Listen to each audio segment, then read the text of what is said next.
भाई यांग, आप कभी हजारों लोगों की अगुवाई किया करते थे। तो आपने सर्वशक्तिमान परमेश्वर को क्यों स्वीकारा? हाँ, बताइए, हम भी जानना चाहते हैं। ठीक है। सर्वशक्तिमान परमेश्वर को स्वीकारने पर मैंने कई मुश्किलें सही। उसके बहुत से वचन पढ़कर मैं जान गया कि यह परमेश्वर की वाणी है। मुझे यकीन था कि सर्वशक्तिमान परमेश्वर ही लौट कर आया प्रभु यीशु है। जब मैंने सर्वशक्तिमान परमेश्वर को स्वीकार करके गवाही देने की सोची, मैं जानता था कि मुझे निकाल दिया जाएगा और विश्वासी मुझे ठुकरा देंगे और मैं अपना रुतबा खो दूंगा। मुझे थोड़ी घबराहट हुई, मगर मैं जानता था कि भेड़ें परमेश्वर की हैं, मेरी नहीं।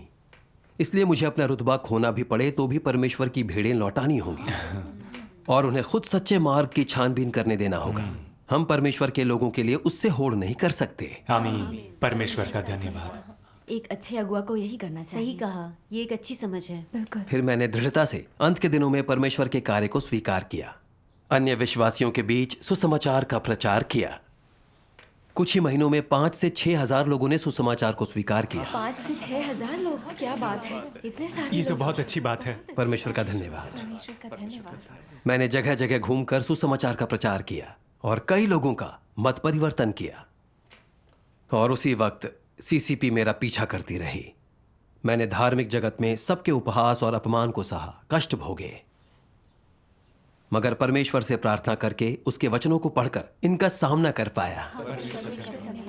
परमेश्वर का धन्यवाद। यह सब उसका मार्गदर्शन है। भाई यांग सचमुच प्रभु से बहुत प्रेम करते हैं। उन्होंने प्रचार करने के लिए कितना कुछ सहा। भाई यांग, आपने बहुत कुछ सहा है। कृपया हमारे साथ सहभागिता करें। हमें आपकी सहभागिता अच्छी लगती है। जब मैं पहली बार विश्वासी बना, मैं बहुत जोश में था। मैंने प्रभु का कार्य करने के लिए सब कुछ त्याग दिया। एक बार जब सीसीपी मेरे पीछे पड़ी थी, मैं 8 सालों तक घर नहीं लौट पाया। 8 साल? उस दौरान मैंने जगह जगह घूमकर प्रचार किया और गवाही दी। परमेश्वर के आशीष से मैंने सैकड़ों कलीसियाओं की स्थापना की। भाई यांग आए हैं। तो सब आ गए। नमस्ते भाई, आपको देखकर अच्छा लगा। मुझे भी अच्छा लगा। सर्वशक्तिमान परमेश्वर को स्वीकारने के 2 सालों में मैंने पूरे जोश से खुद को खपाया है। गिरफ्तारियों, अत्याचार, सबसे ठुकराए जाने के बाद भी मैं कभी पीछे नहीं हटा, क्योंकि परमेश्वर ने मुझे आस्था और शक्ति दी। आमीन।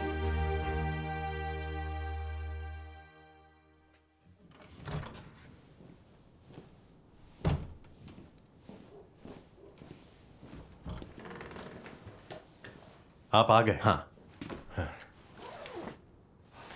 मैं आपसे बात करना चाहता हूं।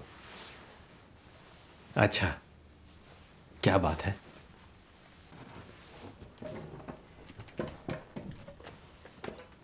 मैं दरअसल नए सदस्यों की कुछ बैठकों में गया था। मैंने सुना हर कोई आपके बारे में बात कर रहा है। उन्होंने कहा कि आप कभी बड़े धार्मिक अगुआ हुआ करते थे। आपने बहुत से कष्ट भोगे, कई लोगों में सुसमाचार फैलाया। आपको परमेश्वर में गहरी आस्था थी, आप वफादार थे। पता नहीं आपको एहसास है भी या नहीं, लेकिन मुझे लगता है कि आप शेखी बघार रहे हैं। यह परमेश्वर की गवाही देना नहीं है। क्या यह ठीक पौलुस जैसा बर्ताव नहीं है?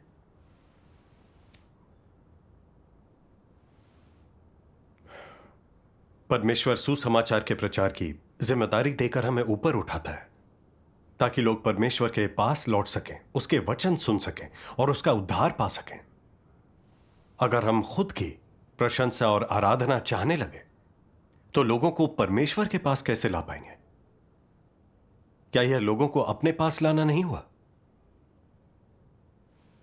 ऐसे काम करना परमेश्वर की गवाही देना नहीं, बल्कि उसका अपमान करना है।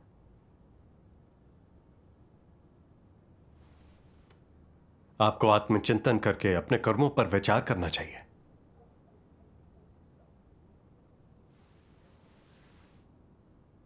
मैं ऐसी सहभागिता इसलिए करता हूं ताकि उन्हें प्रोत्साहन मिले, वे परमेश्वर का अनुसरण करने के लिए प्रेरित हो सकें।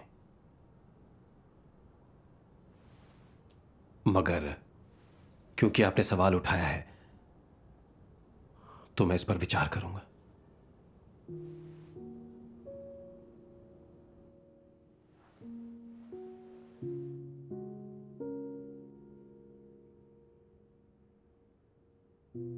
भाई झो वाकई सत्य समझते हैं।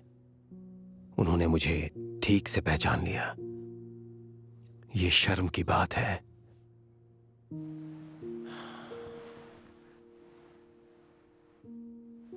मैं बहुत अहंकारी हो गया था।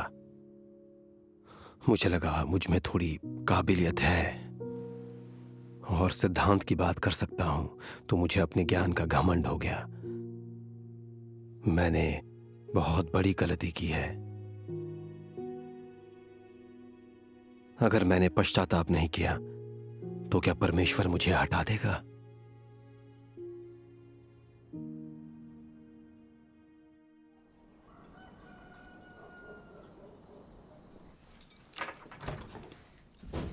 अरे आप आ गए। हाँ, मुझे कुछ बातों पर चर्चा करनी है।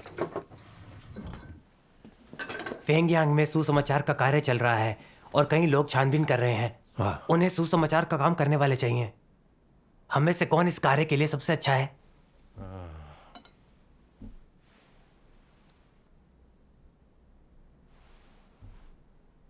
मेरी वहां के कुछ सहकर्मियों से जान पहचान है।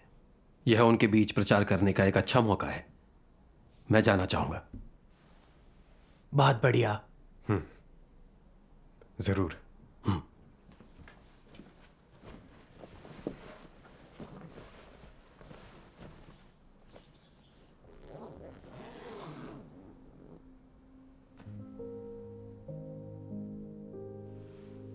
अब जब मैं भाई झो को छोड़कर जा रहा हूं तो मुझे कोई उजागर नहीं करेगा और ना ही मुझे रोक सकेगा। ये मेरे लिए अच्छी बात होगी या बुरी? भाई झो मेरी असलियत देख सकते हैं, जो मेरे लिए अच्छा है। मैंने उन्हें छोड़ दिया तो क्या मैं खुद पर काबू रख पाऊंगा? मुझे परमेश्वर से मेरी रक्षा की विनती करनी होगी। परमेश्वर मुझे अनुशासित करने के लिए चाहे जो भी करे, मैं उसकी आज्ञा जरूर मानूंगा।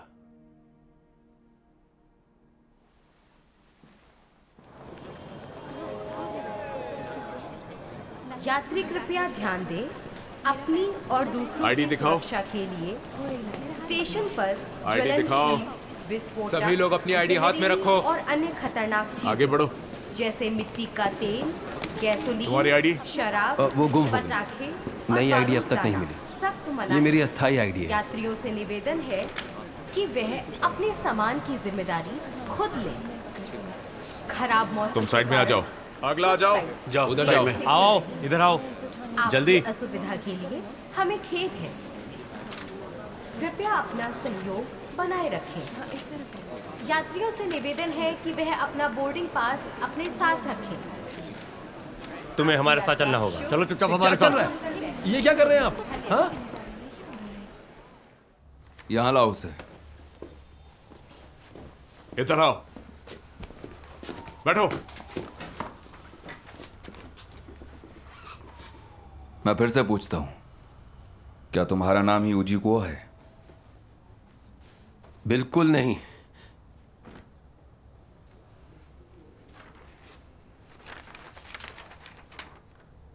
वो एक खूनी है। तुम बिल्कुल उसके जैसे दिखते हो। मैं उसके जैसा बिल्कुल नहीं दिखता। आपको ऐसा क्यों लगता है कि वो मैं हूं? इसकी आंखें, नाक और मुंह देखिए, ये मेरे जैसा बिल्कुल नहीं दिखता। जरा ध्यान से देखिए। चीफ,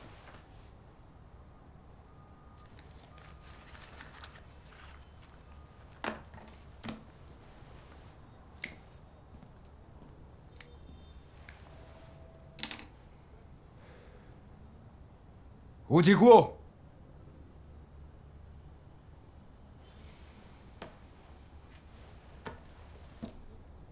देखो सच सच बताओ, ये इंसान तुम ही हो ना? मैं कोई खूनी नहीं हूं। आप मुझसे कबूल कराने की कोशिश क्यों कर रहे हैं?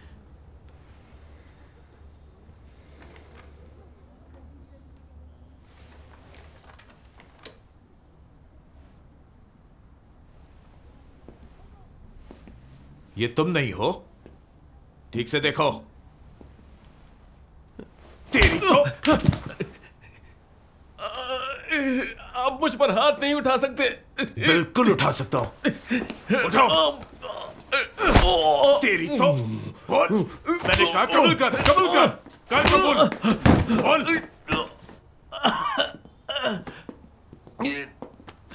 उठो, ये लो, अपना मुंह खोल।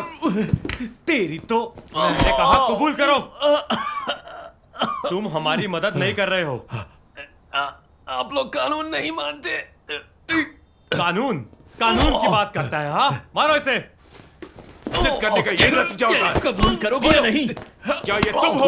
बोलो। यही अंजाम होगा तुम्हारा। कबूल कर।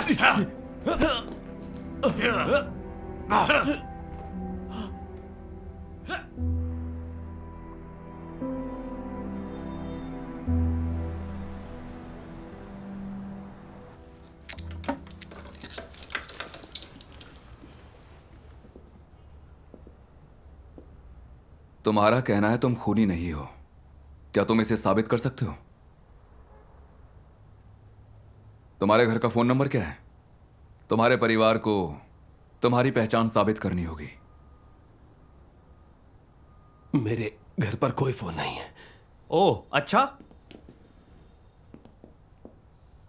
मैं आपको अपने पड़ोसी का फोन नंबर दे सकता हूं। लिखो इसमें।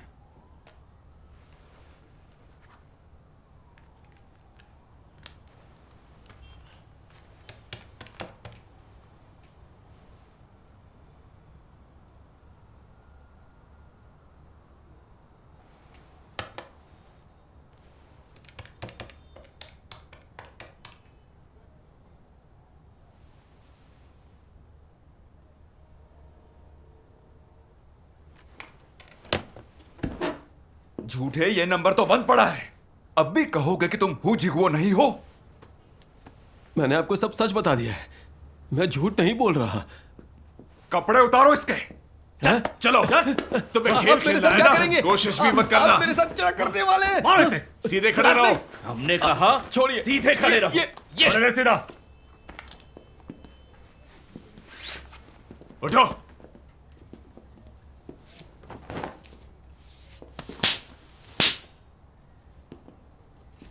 ये लो।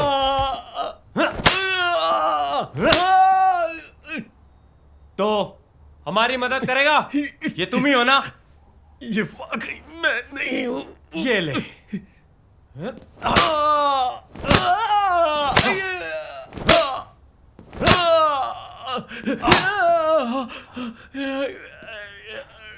तू बड़ा जिद्दी है। हाँ,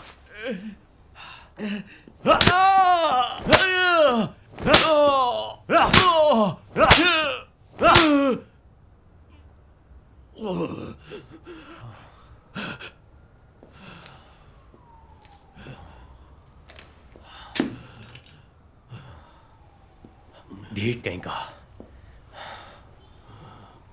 बहुत सख्त जान है तू।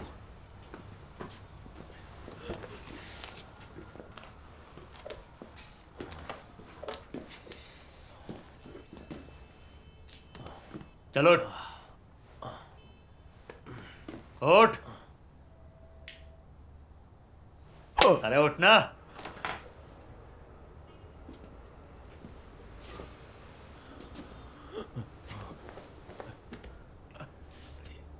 चलो उठ जाओ जल्दी। उखड़ू हो जाओ।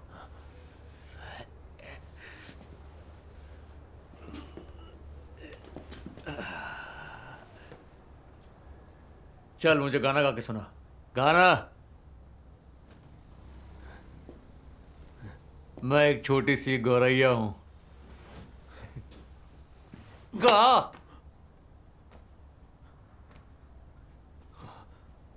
मुझे नहीं आता।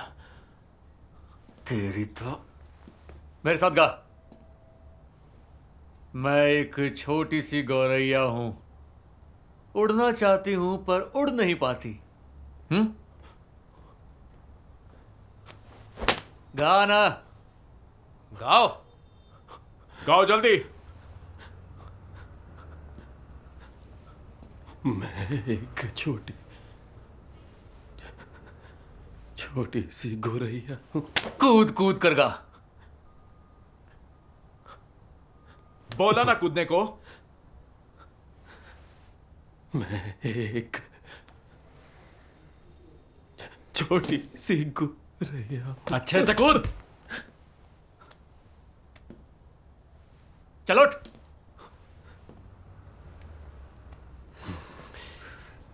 मैं एक छोटी सी गौरैया हूं।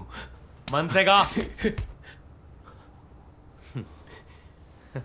मैं एक छोटी सी गौरैया हूं। मैंने बोला गाते रहो। अगली लाइन क्या है? उड़ना चाहती हूं पर गिर नहीं सकती। रुक जा, ये गलत है। सही ये उड़ नहीं सकती। फिर से गा। मैं उड़ना चाहती हूं पर उड़ नहीं सकती। बहुत अच्छे।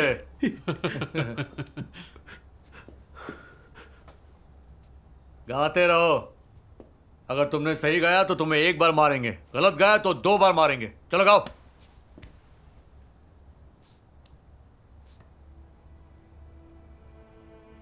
जल्दी करो। मैं एक छोटी सी गौरैया हूं। उड़ना चाहती हूं पर उड़ नहीं सकती। ये हुई ना बात। उड़ के दिखाओ। उड़ता रहे। मैं एक छोटी सी गौरैया हूं। उड़ना चाहती हूं पर उड़ नहीं सकती। फिर से। गाते रहे। चल गा। रुकना नहीं है। मैं एक छोटी सी फिर से। उड़ना चाहती हूं।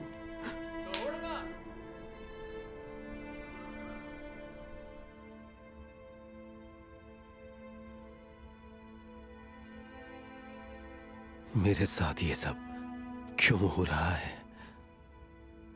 क्या मैंने कुछ गलत किया? क्या मुझे अनुशासित किया जा रहा है?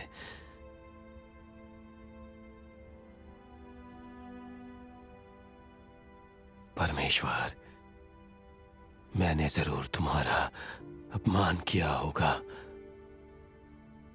मैं पश्चाताप करना चाहता हूं।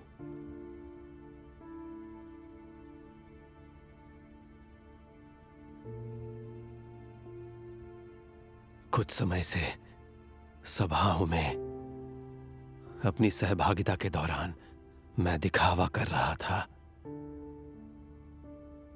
क्या ऐसा करके मैंने परमेश्वर के स्वभाव का अपमान किया और अब वह मुझसे नफरत करने लगा है?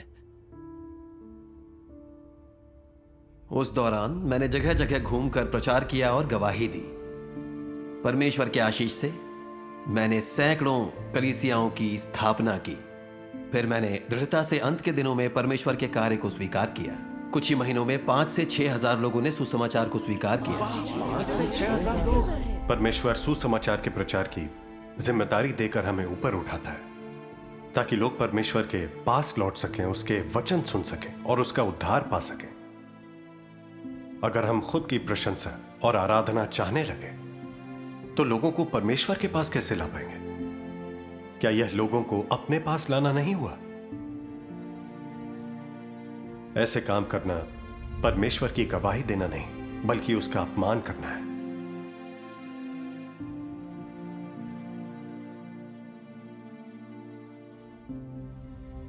सबसे अधिक विद्रोही वे लोग होते हैं जो जानबूझकर परमेश्वर की अवहेलना और उसका विरोध करते हैं।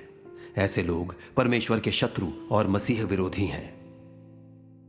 ऐसे लोग परमेश्वर के नए कार्य के प्रति निरंतर शत्रुतापूर्ण रवैया रखते हैं। ऐसे व्यक्ति में कभी भी समर्पण का कोई भाव नहीं होता, न ही उसने कभी खुशी से समर्पण किया होता है या दीनता का भाव दिखाया है। ऐसे लोग दूसरों के सामने अपने आप को ऊंचा उठाते हैं और कभी किसी के आगे नहीं झुकते।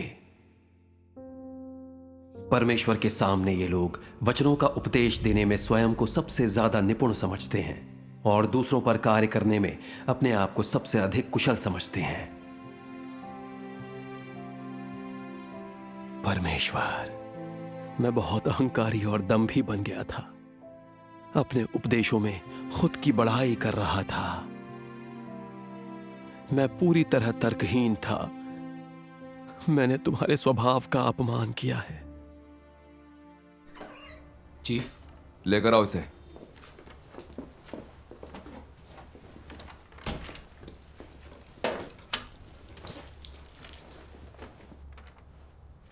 यांग मिंगयुआन, तुम्हारे स्थानीय पुलिस थाने ने तुम्हारी पहचान कर दी है।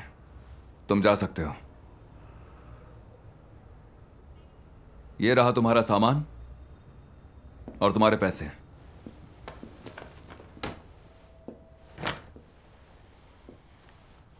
तुमसे पूछताछ में बहुत दिन बर्बाद हुए हमारे। हम में से कई लोगों ने ओवर टाइम किया, छुट्टी के दिन भी काम किया, लेकिन हम कुछ भी कबूल नहीं करवा पाए। इसलिए आज का खाना तुम खिलाओगे। तुम जा सकते हो। अब जाओ, जाओ।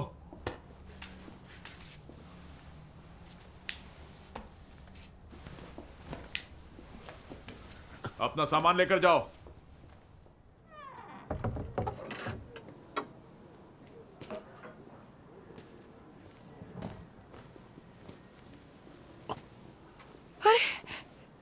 क्या हुआ आपको? पुलिस वालों ने मुझे मारा। आराम से, साफ साफ बताइए क्या हुआ। अनुशासित होना अच्छी बात है। परमेश्वर के वचन कहते हैं, मैं तुम्हें अनुशासित करता हूं ताकि तुम्हें बचाया जा सके। यह आपके लिए परमेश्वर का प्रेम था। परमेश्वर आपकी भ्रष्टता का शुद्धिकरण कर रहा है।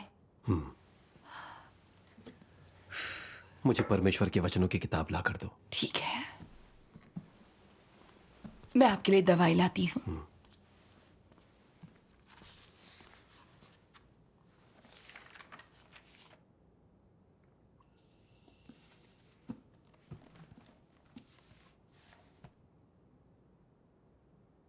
हैसियत के लिए लालायित व्यक्ति के साथ गंभीरता से निपटा जाना चाहिए और बड़े शुद्धिकरण से गुजरना चाहिए। इस तरह के लोग निकम्मे होते हैं। इन चीजों को निकालने के लिए उनके साथ अच्छी तरह से निपटना और उनका न्याय करना जरूरी है। यदि तुम लोग अंत तक इसी तरह अनुसरण करोगे तो तुम लोग कुछ भी नहीं पाओगे।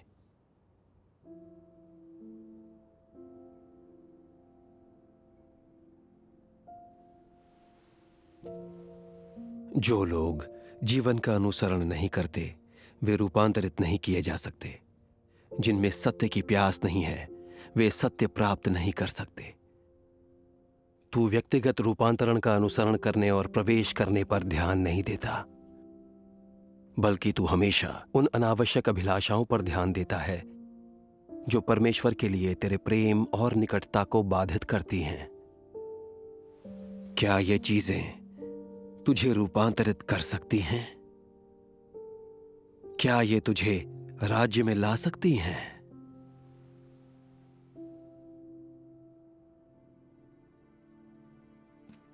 जो जीवन मार्ग से प्रेम नहीं करते, परमेश्वर को ऊंचा उठाकर उसकी गवाही नहीं देते, जो अपने रुतबे के लिए षड्यंत्र रचते हैं, जो अपनी प्रशंसा करते हैं, क्या वे आज भी वैसे ही नहीं हैं? उन्हें बचाने का क्या मूल्य है? तुम्हारा बचाया जाना इस बात पर निर्भर नहीं है कि तुम कितने वरिष्ठ हो या तुम कितने साल से काम कर रहे हो, न ही इस बात पर कि तुमने कितनी साख बना ली है, बल्कि इस बात पर निर्भर है कि क्या तुम्हारा लक्ष्य फलीभूत हुआ है।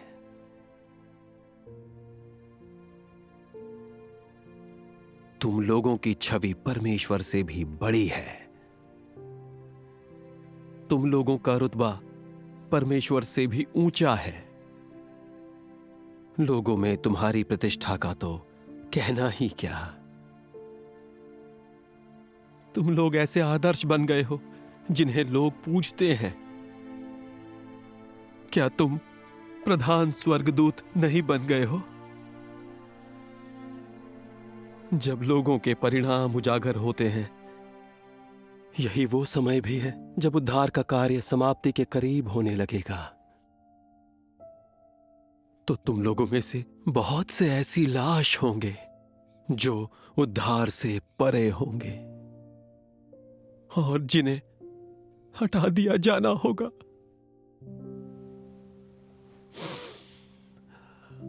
हे परमेश्वर,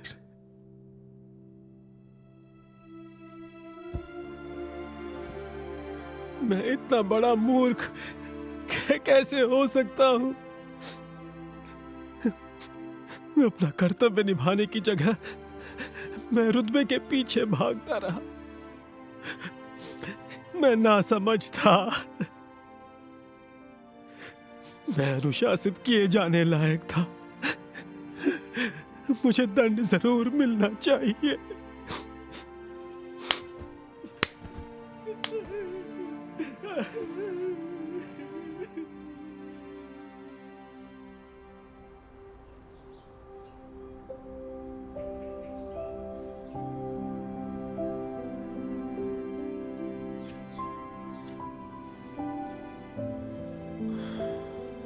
मिंगयुआन, आपसे मिलने कोई आया है। भाई यांग, भाई शू, भाई जाओ, अच्छा हुआ जो आप आ गए। कैसे हैं आप? बेहतर महसूस कर रहे हैं? परमेश्वर का धन्यवाद, काफी बेहतर हूं, लेकिन पसलियों में दर्द है। आइए बैठिए। ठीक है, ठीक है। गिरफ्तार होने और यातना सहने के बाद मैंने जाना कि सीसीपी कितनी दुष्ट और कितनी बेरहम है। मुझे सीसीपी से नफरत है। वे बहुत बुरे हैं। मगर इस यातना ने मेरी आंखें खोल दी। मैं परमेश्वर के वचन पढ़कर आत्मचिंतन कर रहा हूं। मैंने देखा कि विश्वासी होकर भी मैं सत्य का अनुसरण नहीं कर रहा था। मैं रुतबे के पीछे भागता रहा, दौलत और शोहरत पाने के लिए होड़ करता रहा। सबको भाई झो की सहभागिता पसंद करते देख मुझे ईर्ष्या हुई।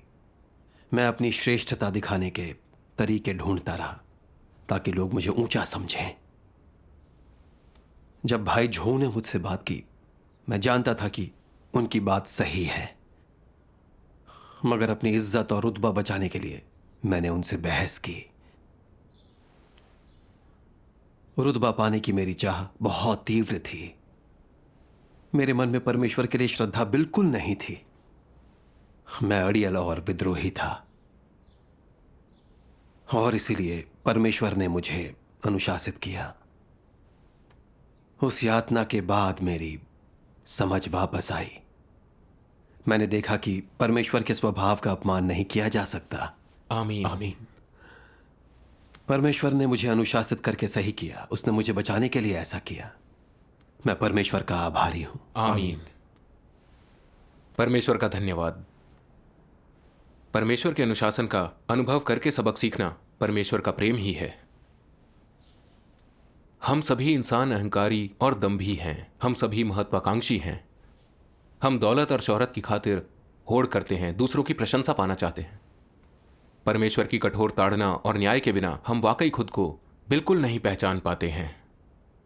अनजाने में परमेश्वर की आलोचना और विरोध करते रहते हैं, और पश्चाताप करके खुद को बदलना बहुत मुश्किल है।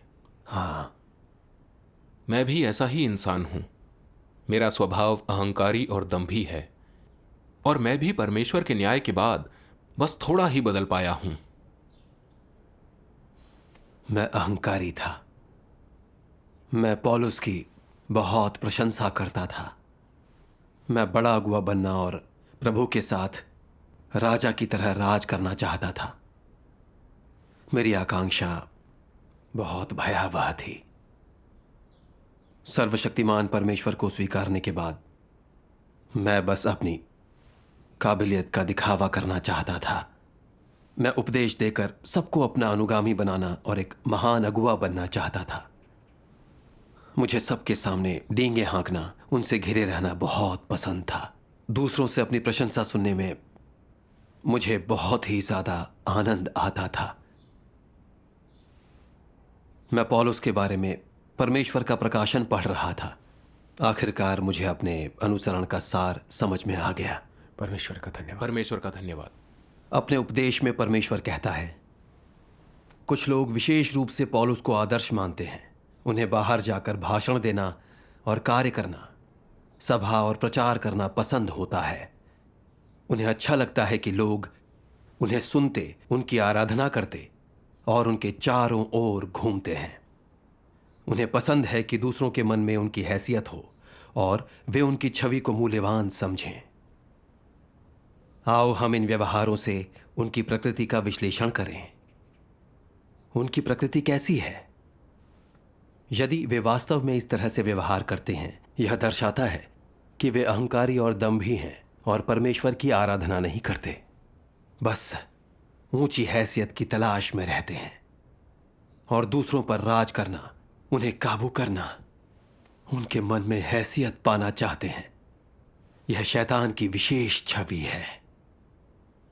उनकी प्रकृति के पहलू जो अलग से दिखाई देते हैं वे हैं उनका अहंकार और दंभ, परमेश्वर की आराधना न करना बल्कि अपनी आराधना करवाना। ऐसे व्यवहारों से तुम उनकी प्रकृति को स्पष्ट रूप से देख सकते हो। आमीन।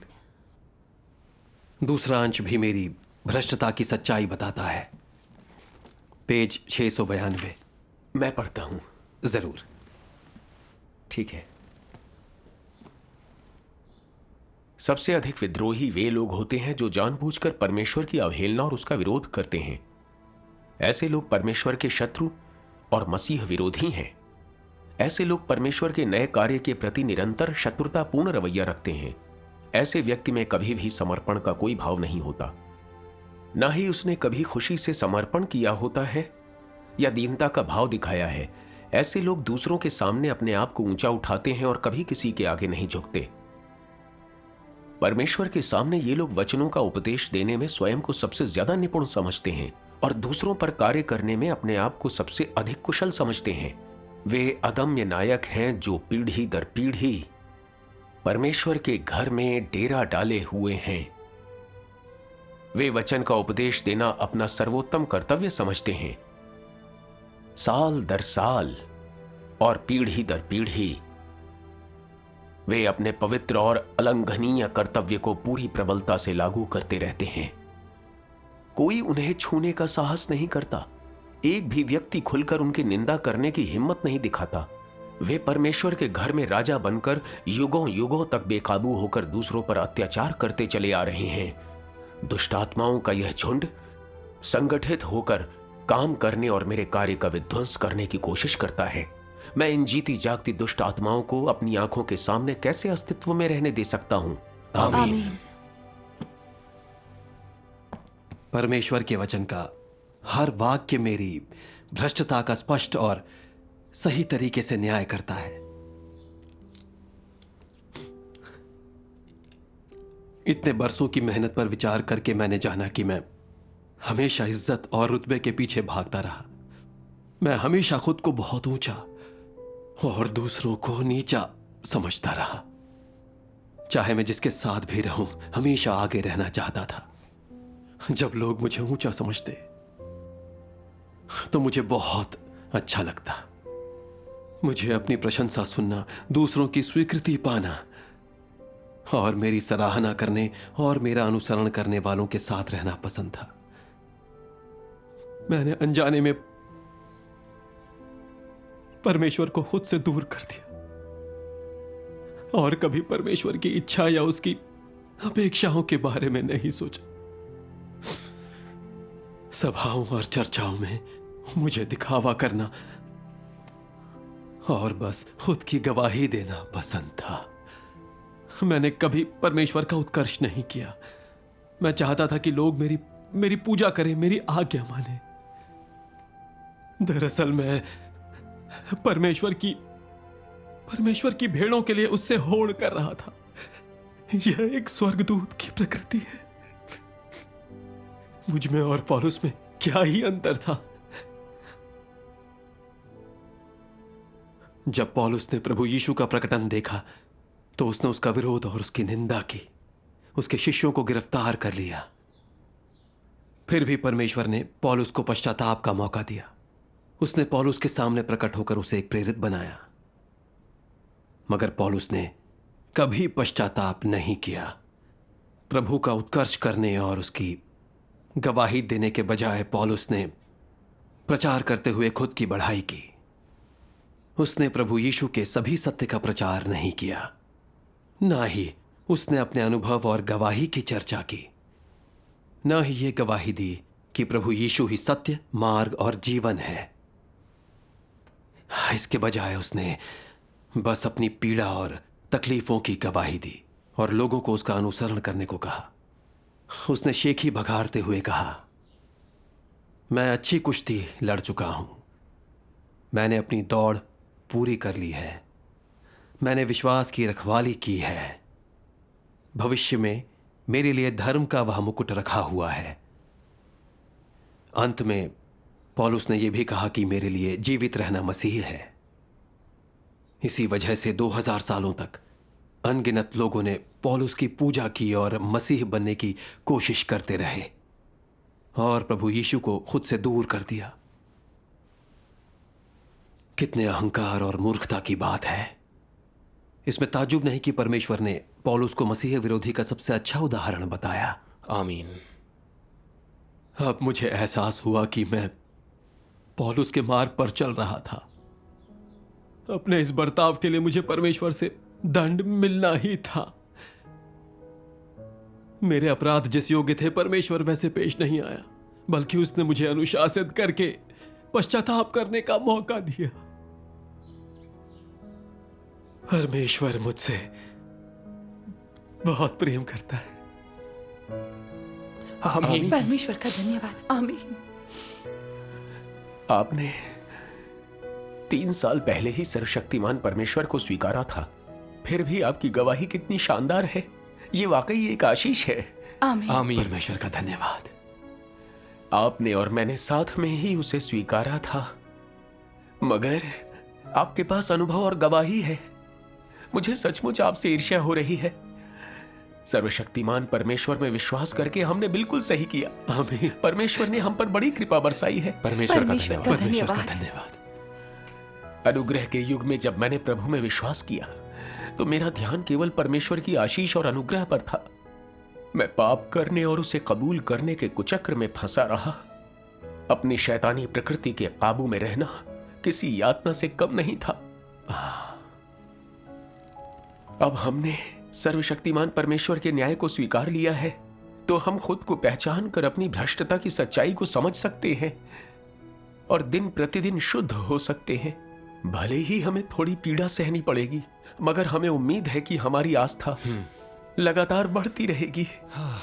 एक दिन जब हमारी भ्रष्टता का शुद्धिकरण हो जाएगा और हम परमेश्वर की आज्ञा मानकर उससे प्रेम कर पाएंगे, तब जाकर हमें परमेश्वर की स्वीकृति और उसकी आशीष मिलेगी। फिर हमारे जीवन में कोई पीड़ा या तकलीफ नहीं होगी। आमीन। परमेश्वर का धन्यवाद। परमेश्वर का धन्यवाद। सर्वशक्तिमान परमेश्वर के वचनों के न्याय को स्वीकार कर पाना परमेश्वर का उत्कर्ष और अनुग्रह है। आमीन। हम सचमुच किस्मत वाले हैं। परमेश्वर का धन्यवाद। परमेश्वर के वचनों के न्याय और ताड़ना का अनुभव करके न केवल हम सत्य समझ पाते हैं, बल्कि हमारा भ्रष्ट स्वभाव भी शुद्ध हो जाता है।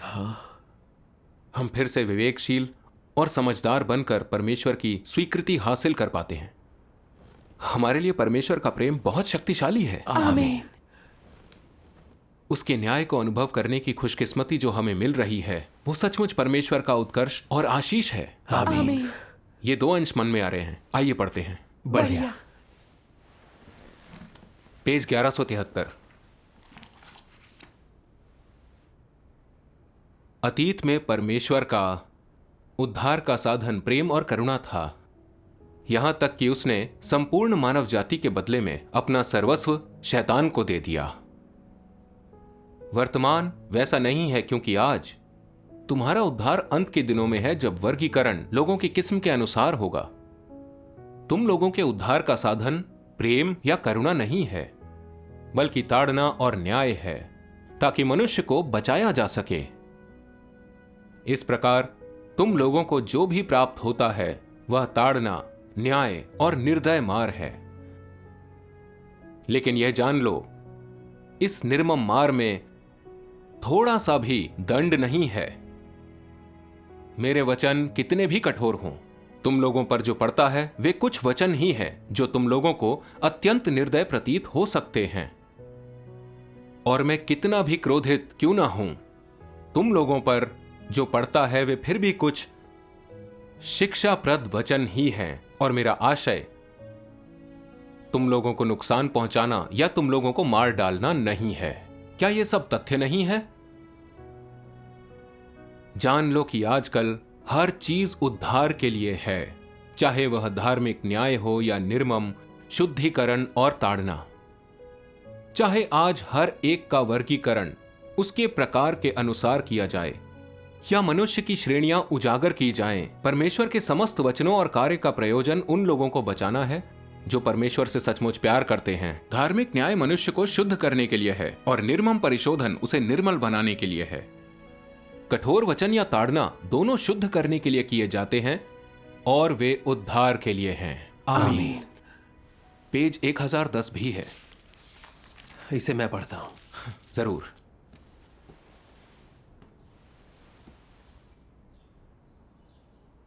तुम्हारी प्रकृति ऐसी है कि ताड़ना और शाप के बिना तुम समर्पण नहीं करोगे। तुम लोगों की आंखों के सामने तथ्यों के बिना तुम पर कोई प्रभाव नहीं होगा। तुम लोग चरित्र से बहुत नीच और बेकार हो। ताड़ना और न्याय के बिना तुम पर विजय पाना कठिन है। तुम्हारी अधार्मिकता और अवज्ञा को जीतना मुश्किल है। तुम लोगों का पुराना स्वभाव बहुत गहरी जड़ें जमाए हुए है।